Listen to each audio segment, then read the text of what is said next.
अनिकेत की शादी होने वाली थी। एक हफ्ते में उसकी शादी थी।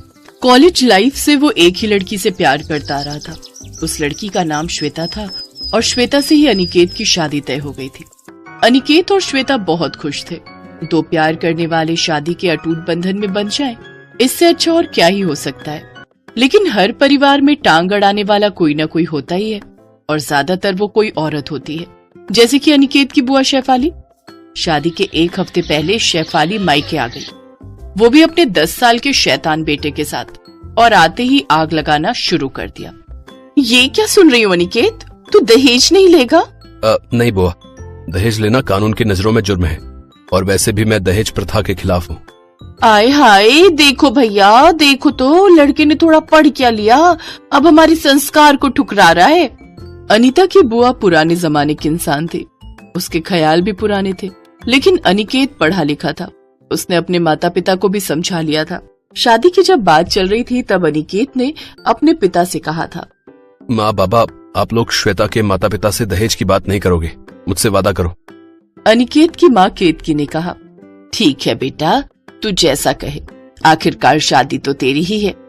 अनिकेत के पिता हरिहर ने कहा, हाँ, और वैसे भी जमाने के साथ हमें भी बदलना पड़ेगा बेटा।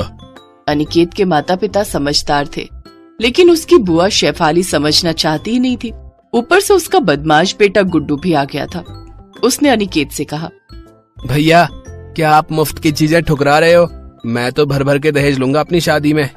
नहीं गुड्डू, दहेज लेना बुरी बात है। किसने कहा? मेरी माँ कहती है कि दहेज लड़के वालों का हक है। नहीं गुड्डू। अरे तुम्हें कुछ नहीं पता, खैर छोड़ो, मैं आपके कमरे में जाता हूँ। गुड्डू अनिकेत के कमरे में गया और जूता पहनकर ही पलंग पर चढ़ गया। उसे कोई कुछ बोल नहीं पाता था, क्योंकि उसे थोड़ा सा डांटने पर ही वो जोर जोर से रो पड़ता था। गुड्डू पलंग पर चढ़कर जोर जोर से नाचने कूदने लगा और पलंग से आवाज आने लगी। अरे अनिकेत भैया, पलंग से तो आवाज आ रही है, ये राजा महाराजाओं के जमाने का पलंग है क्या? पलंग की आवाज सुनकर शेफाली फिर से चिल्लाने लगी, देखो देखो, पलंग की हालत देखो, ये तो किसी भी वक्त टूट कर गिर सकता है। हाँ, हमारा बेटा अगले ही महीने नया पलंग खरीद लेगा। अरे भाभी, दहेज में एक पलंग ले लेते तो पैसे खर्च कर खरीदना नहीं पड़ता ना। शेफाली ऐसे ही बात बात पर ताना मारने लगी। पूरे एक हफ्ते बुआ के ताने सुनते सुनते अनिकेत के कान में दर्द हो गया। उसने अपनी माँ से कहा, माँ, बुआ अब ज्यादा कर रही है, फालतू में बकवास कर रही है। अगर उन्होंने श्वेता को कुछ उल्टा सीधा बोला ना तो मैं उन्हें घर से निकाल दूंगा, मैं बता रहा हूँ। गुस्सा नहीं करते बेटा, तू तो समझदार है ना। बुआ तो ऐसी ही है, जैसी भी है परिवार का हिस्सा ही तो है। और श्वेता परिवार का हिस्सा नहीं है, मैं बता रहा हूँ माँ, मैं बुआ के ताने सहने नहीं वाला हूँ। अनिकेत गुस्सा हो गया। अगले दिन उसकी शादी होने वाली थी। श्वेता ने उसे कॉल किया, कल आ रहे हो ना बारात लेकर? हाँ, आना तो पड़ेगा ही, तुम जो इंतजार करोगी मेरा। खैर सुनो ना, पापा बोल रहे थे कि। क्या? बताओ। बोल रहे थे कि तुम्हें दहेज में सचमुच कुछ नहीं चाहिए। नहीं बाबा, मैं कितनी बार बोलूं? वो असल में सारे लड़के दहेज लेते हैं और पापा ने मेरी शादी में दहेज के लिए पैसे जमा कर रखे थे। उन पैसों का अब क्या होगा? तुम्हारे पापा को बोलो उन पैसों से तुम्हारी माँ को लेके कहीं घूम आए, दिल को चैन मिलेगा। श्वेता, तुम बार बार दहेज की बात क्यों करती हो? क्या मेरे घर में कुछ नहीं है? नहीं, मैंने ऐसा तो नहीं कहा। सब कुछ है श्वेता, बस पलंग से थोड़ी आवाज आती है, वो तो अच्छी बात है ना, सुहाग रात में। अनिकेत, तुम ना बहुत बदमाश हो। जो भी हो, बहुत अच्छे हो। आजकल कौन सा लड़का दहेज लेने से मना करता है? अगले दिन अनिकेत बारात लेकर गया और श्वेता के साथ उसकी शादी हो गई। श्वेता ससुराल चली आई। शेफाली तो बस ताना मारने का मौका ढूंढ रही थी। लगता है तुमने पिछले जन्म में कोई पुण्य का काम किया था, इसीलिए इस जन्म में तुम्हें अनिकेत जैसा लड़का मिला। नहीं तो दहेज के बिना शादी कौन करता है आजकल। हाँ बुआ, आपने सही कहा, मैंने पुण्य तो किया था, लेकिन लड़की के बाप का भी तो कोई फर्ज है। लड़का चाहे कितना भी मना करे, उन्हें कुछ तो देना चाहिए था। ये सब सुनकर श्वेता को बुरा लगा। अनिकेत ने शेफाली से कहा, बुआ, आप ये सब क्यों बोल रही हो? मैंने मना किया था ना आपको। क्या हुआ? क्या मैं तेरी पत्नी से दो बातें भी नहीं कर सकती? ऐसे ही ताना मारने का सिलसिला चलता रहा। अनिकेत अंदर ही अंदर गुस्सा होने लगा। शाम को सुहाग रात के लिए पलंग फूलों से सजाया गया, लेकिन गुड्डू पलंग पर चढ़कर नाचने कूदने लगा। गुड्डू आज ऐसा मत कर, बुआ मना कीजिए ना इसे। अरे बच्चा है, करने दो ना। गुड्डू बात सुनने वालों में से तो नहीं था। एक हफ्ते से वो पलंग पर अत्याचार कर रहा था और आज भी वो उस पर चढ़कर नाच रहा था। पलंग से आवाज आ रही थी और तभी अचानक से पलंग टूट गया। अनिकेत गुस्से से लाल हो गया। गुड्डू, कब से मना कर रहा हूं तुझे, सुनता क्यों नहीं है? ये बोलकर अनिकेत ने गुड्डू को जोर से 2 थप्पड़ लगा दिए। उसके दोनों गाल लाल हो गए और वो रोने लगा। माँ, अनिकेत भैया ने मारा मुझे। हाय मेरा बच्चा। अनिकेत, ये क्या बदतमीजी है? मैं बदतमीजी कर रहा हूँ? आपका बेटा जब से बदतमीजी कर रहा था तब आपको दिखाई नहीं दिया है? 1 हफ्ते से आप दोनों की बदतमीजी सह रहा हूं मैं। अब और नहीं, अगर आप मुझसे उम्र में बड़े ना होते ना तो आपको भी लगा देता खींच के। भैया, आपका बेटा मेरा अपमान कर रहा है, कुछ तो बोलिए। ये सुनकर हरिहर भी अपने आप को रोक नहीं पाया। उसने भी शेफाली को 2 थप्पड़ लगा दिए और बोला, निकल जा इस घर से। घरों में आग लगाने के अलावा और कुछ आता भी है तुझे? और कभी मत आना यहाँ। शेफाली और गुड्डू को घर से निकाल दिया गया। उसे किए की सजा मिली। अनिकेत और श्वेता छत पर सो गए।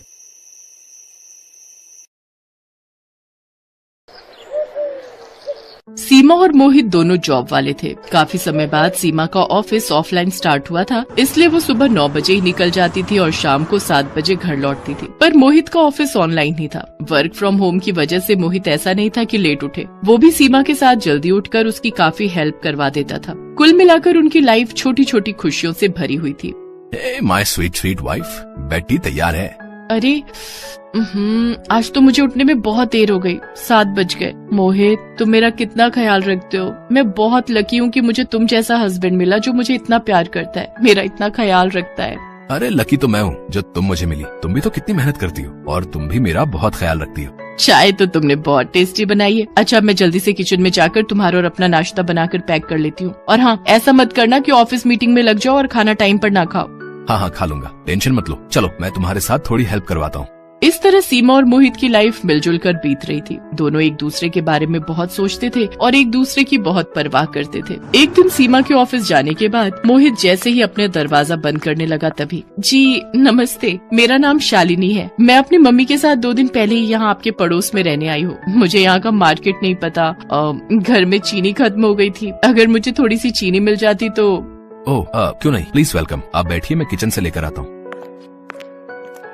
Thank you so much. आप भी यहाँ अकेले रहते हैं क्या?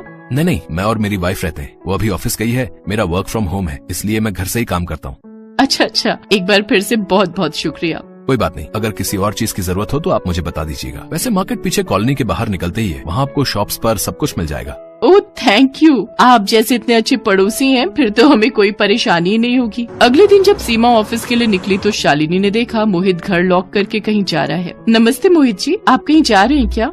जी, वो मैं पीछे मार्केट से कुछ सामान लेने जा रहा था, सोचा थोड़ी वॉक हो जाएगी। अच्छा मार्केट? वैसे मैं भी मार्केट ही जा रही हूँ, चलिए ना साथ ही चलते हैं। ओके। अब तो शालिनी अक्सर ही किसी न किसी बहाने मोहित से मिलने आने लगी। एक दिन, जी कहिए, मैंने आपको पहचाना नहीं। अरे ये शालिनी जी है, हमारे पड़ोस में 1 महीना पहले ही रहने आई है। नमस्ते शालिनी जी। नमस्ते मोहित जी। अच्छा, मैंने अगर सही पहचाना तो आप सीमा जी हैं, मोहित जी की पत्नी? जी बिल्कुल सही पहचाना। आइए ना, प्लीज अंदर आइए। आपके पति बहुत ही अच्छे हैं, हमेशा मेरी मदद करते हैं। मैं तो सचमुच सोच रही थी कि नई जगह जाऊंगी तो बड़ी परेशानी होगी, पर मोहित जी ने तो मेरा बहुत साथ दिया। वैसे आज आपकी छुट्टी है क्या? नहीं, छुट्टी तो नहीं है, पर मैंने आज छुट्टी ली हुई है। वो क्या है ना, आज हमारी शादी की सालगिरह है, तो मोहित और मैं एक साथ समय बिताना चाहते थे। अच्छा, शादी की सालगिरह बहुत मुबारक हो। एक काम कीजिए, आज आप और मोहित जी मेरे घर आइए, मैं आपके लिए अच्छा सा डिनर रेडी करूंगी। मम्मी भी आपसे मिलकर बहुत खुश होंगी। पर अरे आप भी तो हमारे लिए इतना कुछ करते हैं। चलिए पक्का हुआ, आज रात का खाना आप मेरे घर खाएंगे। अच्छा चलती हूँ, रात के लिए आपके खाने की तैयारी भी करनी है। शालिनी घर चली जाती है, पर सीमा गुस्से में थी। ऐसे थोड़ी होता है, हम दोनों घूमने जाने वाले थे और मुझे सही नहीं लग रहा। तुम इस शालिनी से दूर रहना। क्या बात है, चेहरे पर जलन साफ दिखाई दे रही है। चलो कोई बात नहीं, वो इतने प्यार से बुला गई है तो आज हम उनके घर ही डिनर कर लेंगे। ना चाहते हुए भी सीमा को मोहित के साथ शालिनी के घर डिनर पर जाना पड़ता है। उस रात शालिनी और उसकी माँ मोहित के साथ खूब बातें करती हैं, मानो वो कितने समय से मोहित को जानती हो। सीमा सब कुछ देख रही थी, पर वो उस समय चुप रही। आंटी जी, आपके हाथ की मेथी आलू खाकर तो मजा ही आ गया, बहुत बढ़िया डिनर था। तो रोज आ जाया करो बेटा, तुम्हारा अपना ही घर है। मैं एक काम करती हूँ, कल मैं कढ़ी चावल बनाने वाली हूँ, मैं शालिनी के हाथ तुम्हारे लिए भेज दूंगी। और फिर कुछ देर बाद मोहित और सीमा घर आ जाते हैं। अगले दिन सीमा ऑफिस चली जाती है। पीछे से शालिनी कढ़ी चावल देने के लिए आ जाती है। उस समय मोहित नहाकर ही बाहर निकला था। उसने वो ऐसे ही दरवाजा खोल देता है। कौन है? आ रहा हूँ। पता नहीं कौन है, लगातार घंटी बजाता जा रहा है। ओह शालिनी जी, आप सॉरी, मैंने सोचा प्रेस वाला कपड़े लेने आए। मैंने उसे फोन किया था कि प्रेस के कपड़े ले जाएगा। वो मम्मी ने कढ़ी चावल बनाए थे तो वो बोली कि गरम गरम आपको दे आऊं। आप किचन में रख दीजिए, मैं बस 2 मिनट में आता हूँ। क्या मोहित जी, आप बिल्कुल लड़कियों की तरह शर्मा रहे हैं। आप थोड़ा सा खाकर बताइए तो कैसे बने। अरे खाइए ना प्लीज। शालिनी जबरदस्ती मोहित के मुंह में कढ़ी चावल खिला देती है। मोहित शालिनी को बहुत रोकने की कोशिश करता है पर शालिनी थी कि जिद पर अड़ी हुई थी। जबरदस्ती मोहित को कढ़ी चावल खाने पड़ते हैं। शाम को 7 बजे सीमा घर पहुँचती है। तभी मोहित की आँख खुलती है। उसका सिर दर्द से चकरा रहा था पर तब तक बहुत देर हो चुकी थी। घर का दरवाजा शालिनी खोलती है। शालिनी को सामने देखकर सीमा हक्की बक्की रह जाती है। शालिनी चुपचाप वहाँ से चली जाती है पर उसके जाने के बाद सीमा और मोहित की जिंदगी में तूफान आ जाता है। सीमा मेरी बात का विश्वास करो, ऐसा कुछ नहीं हुआ हम दोनों के बीच में। सीमा मैं तुम्हें कैसे समझाऊं, ये सब शालिनी की चाल है। उसने मुझे फंसाया है। वो मेरे लिए कढ़ी चावल लेकर आई थी, मैंने उसे बहुत रोका पर वो मेरी बात मान ही नहीं रही थी। उसके बाद मुझे नहीं पता कि क्या हुआ। मैं बिस्तर में था और शालिनी मेरे बराबर में। मुझे कुछ भी याद नहीं है। सीमा प्लीज मेरी बात का विश्वास करो। मुझे कुछ नहीं सुनना मोहित, मेरे सामने से हटो। मैं इस घर में नहीं रहूंगी। मैं मम्मी के घर जा रही हूँ और मुझे फोन करने की कोशिश भी मत करना। मोहित ने सीमा को समझाने की बहुत कोशिश की पर सीमा ने उसकी बात पर यकीन ही नहीं किया। वो अपनी मम्मी के घर रहने चली गई। पीछे से शालिनी मोहित के पास आती है पर मोहित उसे घर से निकाल देता है। शालिनी यहाँ से चली जाओ वरना पुलिस को बुलाते देर नहीं लगेगी। आज तुम्हारे कारण ही मेरा घर बर्बाद हुआ है। मुझे तुम्हारी एक नहीं सुननी। अरे नाराज क्यों होते हो? मैं तो तुम्हें बस ये फोटोज दिखाने आई थी जो मेरी और तुम्हारी उस दिन बेड वाली थी। अब जल्दी से पैसे दे वरना मेरी बेटी तेरे फोटो सोशल मीडिया पर डाल देगी। फिर तू न घर का रहेगा न घाट का। इसका मतलब तुम दोनों ने मिलकर मुझे फंसाया। मोहित के पास कोई और चारा नहीं था। वो कुछ पैसे शालिनी के हाथ पर रखता है। अब तो शालिनी ने उसे ब्लैकमेल करना भी शुरू कर दिया था। सीमा मोहित का फोन नहीं उठाती थी। मोहित ने सीमा से कई बार मिलने की कोशिश की पर सीमा ने उससे मिलने से मना कर दिया। मोहित बहुत परेशान रहने लगा था। शालिनी और उसकी माँ मिलकर उसे ब्लैकमेल कर रही थी। फिर एक दिन सीमा के सामने शालिनी की सच्चाई आ जाती है। वो उसे बाजार में एक आदमी से बात करते सुन लेती है जिसमें शालिनी उस आदमी को उस नशे की दवाई के पैसे दे रही थी जो दवाई उसने कढ़ी चावल में मिलाई थी। सीमा मोहित को फोन मिलाती है और सब कुछ प्लान करके वो पुलिस को लेकर शालिनी के घर पहुंचती है। शालिनी और उसकी माँ घर छोड़कर भागने वाली थी। तभी वो पुलिस की पकड़ में आ जाती है। हमें छोड़ दीजिए इंस्पेक्टर साहब। शालिनी अब तुम अपना गुनाह नहीं छुपा सकती। पुलिस ने उस आदमी को पकड़ लिया है जिसने तुम्हें नशीली दवा बेची थी। मैडम अब चुपचाप दोनों हमारे साथ पुलिस स्टेशन चलो। पुलिस शालिनी और उसकी माँ को पकड़ कर ले जाती है। आई एम सॉरी मोहित, मुझे तुम पर विश्वास करना चाहिए था। नहीं सीमा, गलती मेरी ही है। मुझे ऐसे किसी अनजान के साथ इतनी बात नहीं करनी चाहिए थी। किसी का कुछ भरोसा नहीं, कौन हमसे किस कारण दोस्ती बढ़ा रहा है। मुझे भी पहले जांचना परखना चाहिए था। मोहित और सीमा एक दूसरे के गले लग जाते हैं। दोनों की आंखों में फिर से एक दूसरे के लिए वही प्यार था जो आंसू बनकर छलक रहा था।